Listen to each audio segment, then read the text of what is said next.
Chesire, nilikuwa mmoja ya waniaji kiti ya wamama Baringo County. Tuko hapa kama wamama wenye tulikuwa tunashindania hiyo kiti. Tukiwa hapa hatuna furaha kwa sababu ya matokeo ambaye tulipewa tarehe 15 mwezi wa 4.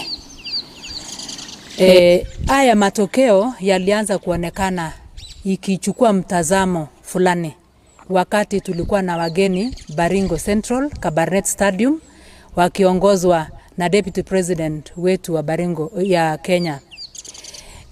Wale wageni walikuja na wao wakiwa na Rigathi Gachagua, walikuja kuombea mwaniaji kiti mmoja kura katika stadium, na kutoka siku hiyo kura ilionekana kuchukua mtazamo fulani. Before that time tulikuwa na wakati mzuri, tulikuwa tunaomba kura zetu kwa amani, na after hiyo maneno ambayo ilisemwa Kabarnet wakiombea kura mwaniaji kiti mmoja, mtazamo hata kwa ground ikaanza kuwa tofauti. Na hata nasi tulipoenda ground tulikuwa tunaulizwa mnaomba kiti kwa chama gani. Tuliposema UDA tukaambiwa ya kwamba hiyo karatasi ishachukuliwa. And even before that kuna mwaniaji huyo mmoja alikuwa anaanza kusunguka akisema ya kwamba yeye hako na karatasi ama nomination paper yuko mfukoni. Na hiyo sentensi imekuja kukonfirmiwa sasa after the elections ambayo ilifanywa juzi. Hiyo kura ambayo ilifanywa juzi, najua nilichukua nambari ya 3. Na hata kama ningekuwa nambari ya mwisho ningekubali kama kura ingepigwa na kwa njia ambaye inayofaa. Lakini kupitia mambo ambaye tuliweza kuyaona, tunajua kwamba hiyo kura ilipigwa kwa njia ambaye isiyo pendeza. Ya kwanza, tunajua kwamba watu wa Baringo County sio wote ambao walienda kupiga kura. Tulifanya na ni karibu 25% ndio walijitokeza kwenda kupiga kura. Lakini matokeo ambayo tunapatiwa matokeo ile inasema ya kwamba 70-75 ndio walienda kupiga kura. Maswali yetu ni kwamba hiyo 50% ambayo iko juu, hiyo kura ilitoka wapi? Hiyo ndio maswali ya kwanza. Alafu ya pili tena, witness because we were going round and even our people walikuwa wanaenda round. Witness ya kwamba kulikuwa na ununuaji wa kura. Kuanzia kwa gate, kuna watu walikuwa wanalipa voters 200 mpaka hata 500 walikuwa wanapatiwa wakishawishi kwenda pigia kura mtu fulani. Na wakitoka ndani, wakishapiga kura, watoke kama wamepiga picha, wakuja waoneshe huyo mtu, alafu wanapatiwa pesa. So, haya mambo hayakutufurahisha. Alafu nyingine tena ambaye tulikuja kujua ni kwamba kuna pia ballot papers ilikuwa inapatikana nje ya ballot centers. Ilikuwa inauzwa mpaka zaidi ya 1500 na mtu alikuwa anakatiwa hiyo ballot papers, alafu mtu anaenda kama amekata hata kama 50 anaenda kuingisha ndani. So hayo yote inaonesha ya kwamba kulikuwa na wizi katika mambo ya hii kura ya UDA. Na tulikuwa tumeahidiwa ya kwamba kura ya UDA ama uchaguzi itakuwa free and fair. Lakini kenye tunaona saizi hatuyafurahii. Na pia ukienda kufanya hesabu ya senators, fanya hesabu ya governor, fanya hesabu ya women rep, utaona the totals yote haifanani. Kuna utofauti hata zaidi ya kura 1500. Unajiulisha ya kwamba kwani kuna watu waliingia ndani wakaenda kupiga tu kura ya seat fulani wakawacha ingine. So haya mambo yote sisi hatujaifurahia hata kidogo. Na nyingine tena kulikuwa na forces zingine kutoka nje. Kuna other parties walikuwa na interest na kaweza kusupport from hii kura ya UDA nomination ilikuwa hijacked kutoka wakati hata tulikuwa tunafanya tunaomba kura. Kuna parties waliingia na wakaanza kuomba kura na walifund mpaka siku ya kupiga kura. Kwa hivyo, mimi kwa upande yangu, mimi ninasema ya kwamba mimi sijaridhika ama sijaridhishwa na matokeo ya kura ambaye tulipiga tarehe 14. Na mimi ningependa kuomba ya kwamba chama cha UDA iweze kuona ikiongozwa na the party leader, waone ya kwamba hiyo kura iweze kuwekwa sawa sawa. Pengine tungeitisha ya kwamba tukue na repeat ya hiyo kura, alafu tuweze kujua, ama recount of votes, alafu tuweze kujua ya kwamba ukweli ilikuwa upande gani. Otherwise bado tuko katika uchaguzi ya viongozi katika Baringo County. Tunajua hata sisi wafuasi wetu wanatungojea, wanataka kujua direction yetu tutachukua, na ukweli tutafanya uamuzi mwezi wa 8. Mbele yetu tuko na general elections, na lazima tuweze kuelekeza supporters wetu. Kwa hivyo bado tutafanya consultation na tutawapatia supporters wetu mwelekeo ile tutaenda kuchukua. Otherwise asante.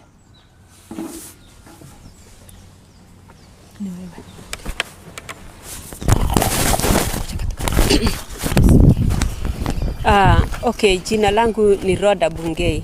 Nilikuwa mmoja ya wale walikuwa wanawania kiti ya women rep katika Baringo County. Kusema kweli tulianza kampeni tangu mwaka jana Januari, the whole year. Na tulipofika mwaka huu, wakati tulikuwa na mkutano ya county katika Kabarnet na deputy president, tulianza kuona tofauti ya siasa. Manake tumekuwa tukiongea juu ya maendeleo, lengo letu ilikuwa maendeleo katika hii siasa. Kama vile lengo ya siasa inakuanga maendeleo ya wananchi. Lakini ilipofika wakati huu, wakati wa president alipokuja, hii kiti ya women rep ilizungumuziwa na wageni wa kutoka nje ya Baringo County, na pia ninaona kwamba tazamo yetu ilibadilika tangu wakati huo, na watu wa Baringo wakakosa kukuwa na mwelekeo ya lengo ile walitaka kuona katika maendeleo ya hii siasa. Na hiyo ikadhuru hata election vile ilifanyika, nomination ilidhuru. Manake matokeo ile tulikuwa tunatarajia ilienda ikabadilika kabisa. Manake wenye walikuwa wanashughulikiwa na hiyo statement, ilionekana kwamba pia mwelekeo ya siasa yetu katika maendeleo ya Baringo. Na ningependa tuweze kurudia hayo nominations tena, ili tuweze kuona ukweli na tufocus kweli ni nini tunahitaji katika hii maendeleo. Kwa hivyo mimi ninatazamia kwamba party ya UDA kweli tukue realistic na tuende kwa ground na tuangalie lengo, because kitu ya maana katika uchaguzi yeyote ni lengo. Mnalenga nini? Tunalenga kusaidiana kama marafiki, ama tunalenga kusaidiana katika maendeleo ya nchi yetu? Kwa hivyo nitaomba party leader aweze kuangalia hiyo kwa makini na tuweze kurudia tena hiyo election. Thank you.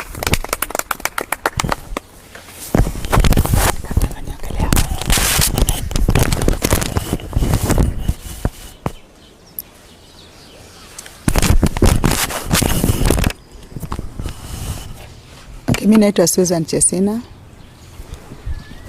Nilikuwa mgombea mmoja wa kiti cha wamama katika Baringo County. We've come here today to launch our complaint on how the nominations were conducted in Baringo County.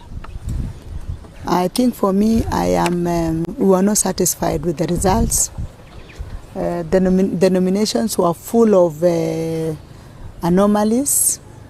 They were full of multi-practices, and there was no free, fair and credible elections in Baringo County, and therefore it is very difficult for us to accept the results that were not right. We've come here because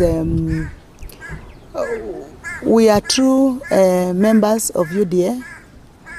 We have supported the party fully. We engaged ourselves in registering members. We used our resources to make sure that the party stands. We did a lot of campaigns which were very, very expensive. And there were some people who just stayed there in Nairobi. And when they came, they did not even register a single member of the party. We sold the party very well to everybody. We marketed the party properly. We branded our vehicles, which also marketed the party. Some people did not do any of those. They didn't come to campaign. They didn't even have agents in the polling stations. And they only came one day just to come and steal and spoil and did very bad things during the nominations. So we are here, we are complaining. We are saying it is not right, we can't accept this. And we love our party and we don't want these multi-practices to tilt the thinking of the people. Our people are dissatisfied. Our people are so much discouraged by such kind of things. We were promised that the nominations will be fair, free and credible.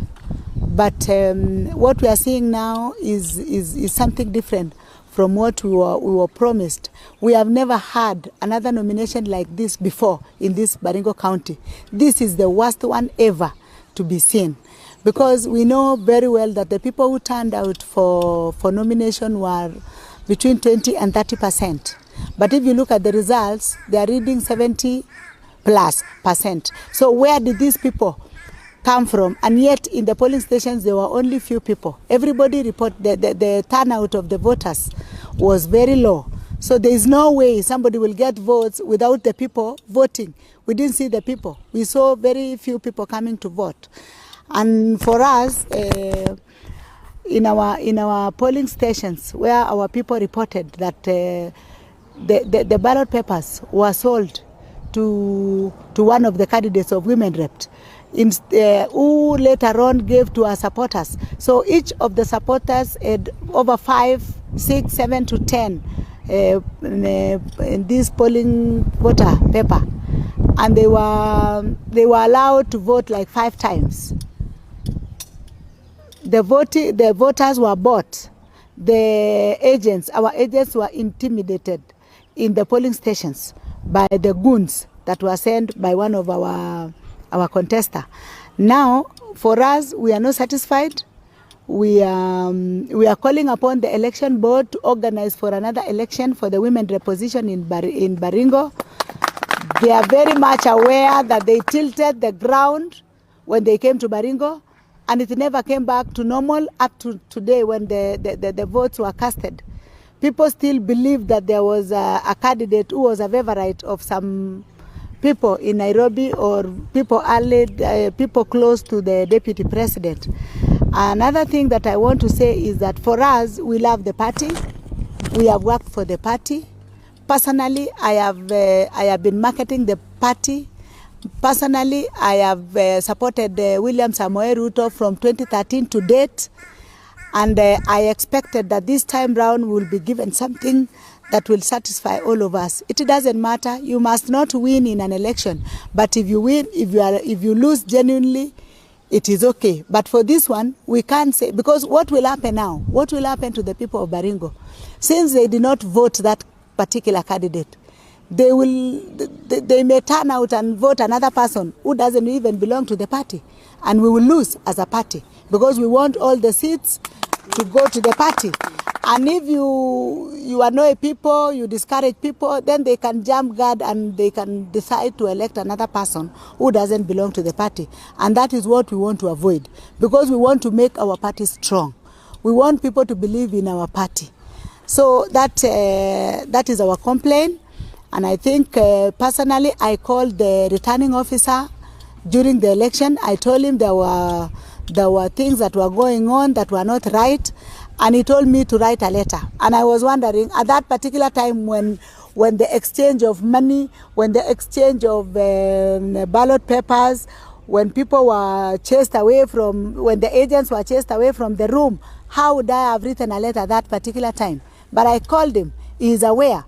I told him things are not right here and they should come to our rescue, which they did not. So for me, I think the best thing is for the election for women rep position in Baringo County to be repeated. That is the only way. That is the only way everybody will get satisfied with the results. But as for now, it was a shambolic nomination. It was the worst that has ever happened. And this one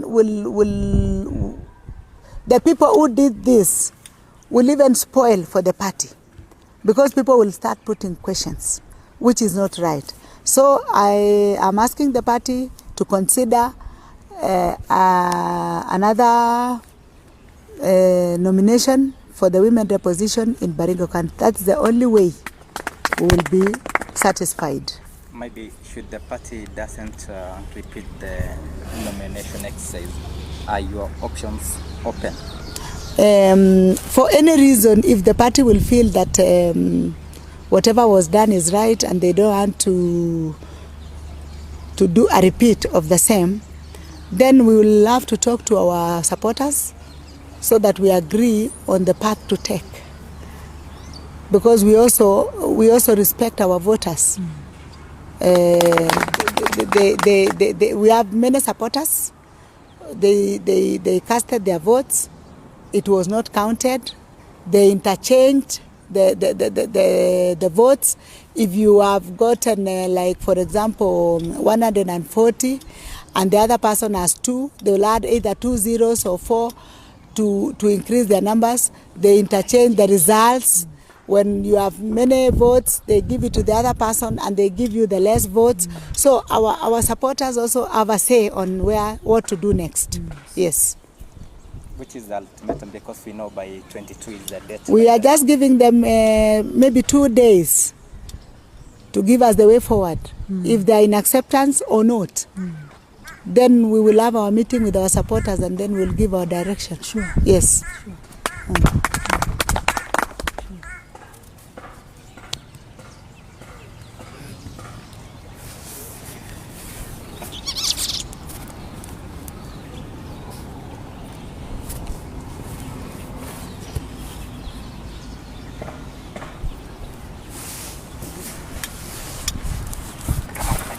There was